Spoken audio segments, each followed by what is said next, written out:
Assalamualaikum warahmatullahi wabarakatuh. Alhamdulillah, Allahumma salli ala Sayyidina Muhammad. Saudaraku yang dirahmati oleh Allah, sebagai makhluk yang paling dimuliakan Tuhan, manusia patut bersyukur atas segala karunia yang diberikan olehnya. Manusia diciptakan dengan bentuk terbaik dari segi fisik maupun nilai-nilai luhur yang terkandung di dalam jiwa.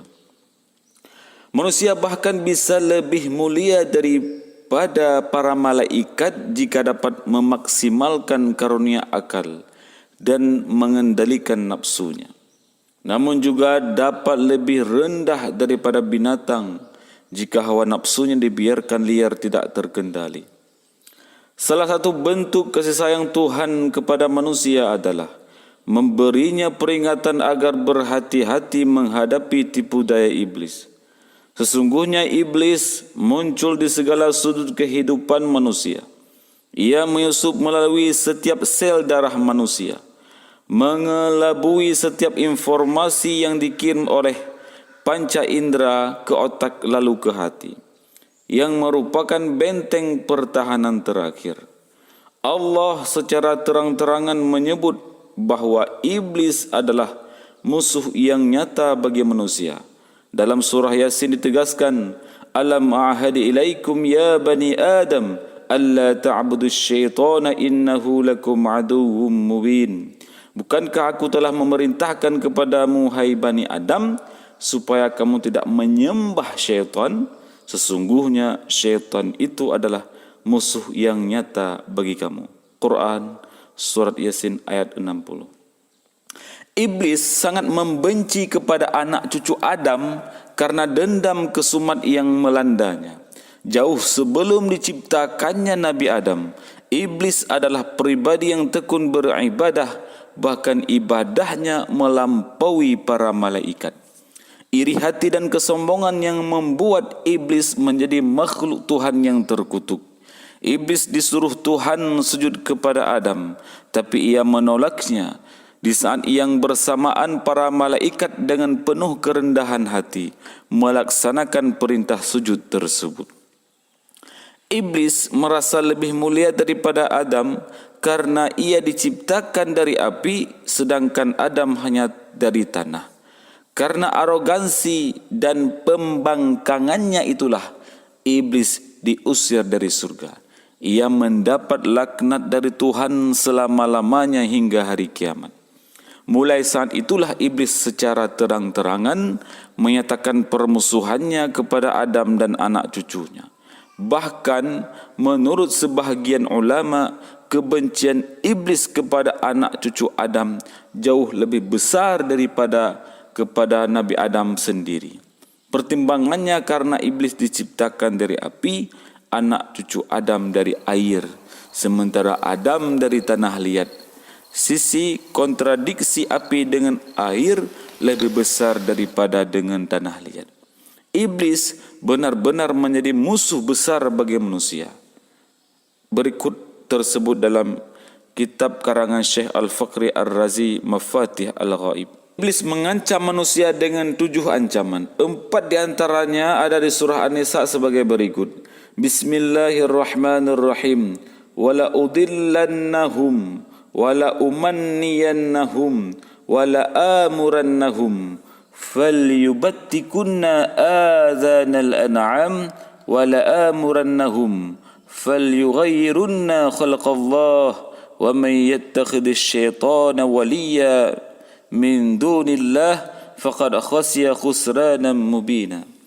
Dan aku benar-benar akan menyesatkan mereka dan akan membangkitkan angan-angan kosong pada mereka dan menyuruh mereka memotong telinga-telinga binatang ternak.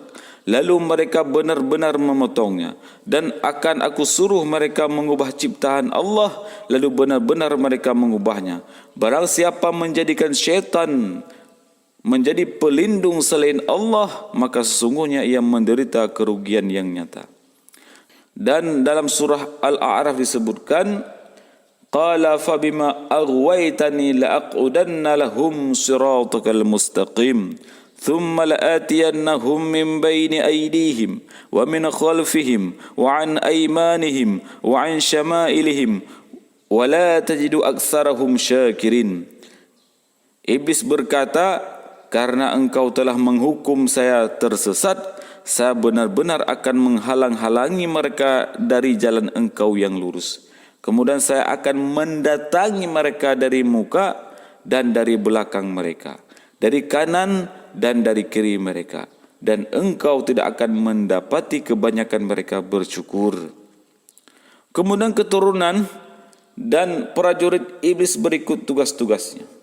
Seorang pakar tafsir terkemuka, Imam Mujahid, sebagaimana dikutip Syekh Abdul Rauf Al-Manawi, menyebutkan bahawa iblis memiliki keturunan dan prajurit yang terstruktur rapi. Mereka bekerja sesuai bidang yang masing-masing.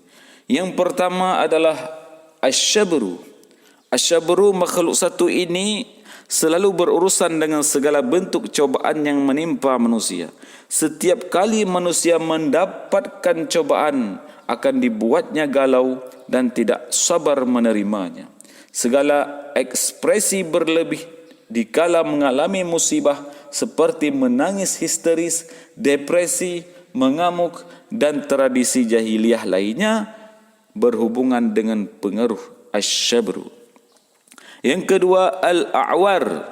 Dia bertugas di bidang tindak asusila. Cucu iblis inilah yang mengajak manusia melakukan hubungan seks bebas dengan lawan jenis. Al-a'war mampu memberikan tegangan tinggi di bagian kemaluan pria dan wanita untuk menambah gairah melakukan hubungan terlarang. Yang ketiga, as-sa'ud. Inilah mungkin cucu iblis yang paling berhasil di bidangnya. Cucu iblis yang satu ini bekerja di bagian pemberitaan. Ia berperan meracuni sebuah berita dengan penuh kedustaan. Maraknya penyebaran isu-isu yang tidak jelas dasar kebenarannya merupakan andil besar dari cucu iblis yang satu ini. Yang keempat, ad-dasim. Berperan menghancurkan keharmonisan rumah tangga pasangan suami istri. Pengaruhnya akan semakin cepat menjalar jika suami hendak memasuki rumah tanpa terlebih dahulu mengucapkan salam terhadap keluarga yang ada di rumah atau tidak dalam kondisi berzikir. Yang kelima, zalambur. Ia selalu standby di pasar-pasar. Cucu iblis satu ini yang membuat para pembisnis di pasar rentan melakukan tindak penipuan dan kecurangan dalam bertransaksi. Janji-janji palsu pedagang terhadap konsumen merupakan tipu daya daripada zalambur. Yang keenam, walhan. Keturunan iblis satu ini bertugas mengganggu urusan bersuci manusia. Setiap manusia dibuatnya selalu ragu-ragu dan was-was saat berwudu, mandi atau aktivitas taharah lainnya. Walhan mempengaruhi manusia untuk menggunakan air secara berlebihan. Yang ketujuh yaitu al-khanzab.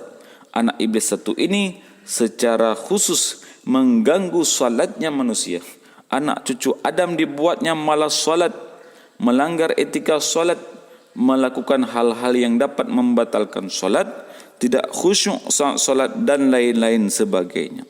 Masih banyak lagi beberapa tentara iblis yang bertugas membawa misi besar penyesatan terhadap manusia secara massal. Menurut satu riwayat, setiap hari iblis bisa melahirkan anak dengan jumlah besar sesuka dia. Setiap prajurit yang berhasil menyesatkan manusia dijanjikan iblis mendapatkan mahkota yang tinggi sebagaimana disebutkan dalam hadis riwayat Ibnu Hibban, Al-Hakim dan At-Tabrani dari hadisnya Abi Musa Al-Ash'ari berupa hadis marfu'. Iblis dan para prajuritnya sadar benar bahawa vonis kutukan Tuhan tak akan pernah dicabut kembali, sehingga mereka bergerilya bahu-membahu dari generasi ke generasi dengan satu misi untuk menjerumuskan manusia yang mereka anggap sebagai anak emas Tuhan. Oleh sebab itu, penting bagi manusia untuk waspadai gerakan-gerakan mereka. Di antaranya dengan memperbanyak zikir, salat, rajin membaca Al-Quran, bersedekah, menebar kedamaian antar sesama manusia, dan amal ibadah lainnya yang dapat membentengi manusia dari gangguan iblis. Demikian, semoga bermanfaat. Assalamualaikum warahmatullahi wabarakatuh.